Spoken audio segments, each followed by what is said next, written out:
aty ku hidrovorët janë furnizuar në mënyrë sistematike me energji elektrike, nuk kemi pasur absolutisht asnjë lloj problemi me sistemin e kullimit. Uji është tërhequr nga gastrat, është tërhequr nga kanalet dhe nuk kemi pasur probleme. Ky është rasti me qarqet e Shkodrës dhe në pjesën veriore të vendit.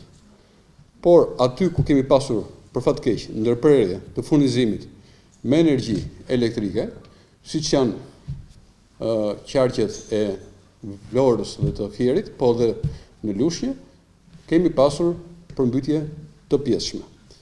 Dëshiroj të theksoj që duhet të marrim masa urgjente për të garantuar furnizimin e pandërprer me energji elektrike të hidrovorëve.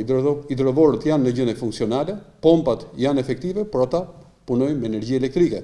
Dhe për sa kohë që nuk furnizohen, nuk arrin që të tërheqin ujërat nga kanalet e para, të dyta dhe të treta. Për këtë arsye, duhet mobilizohemi dhe kjo natyrisht nuk është vetëm sfidë e Ministrisë Bujqësisë, por është sfidë e Ministrisë Bujqësisë, e strukturave pushtetit lokal, e OSHE-s, e të gjithë strukturave të rendit për të përballuar si blok këtë situatë të jashtëzakonshme të rreshjeve.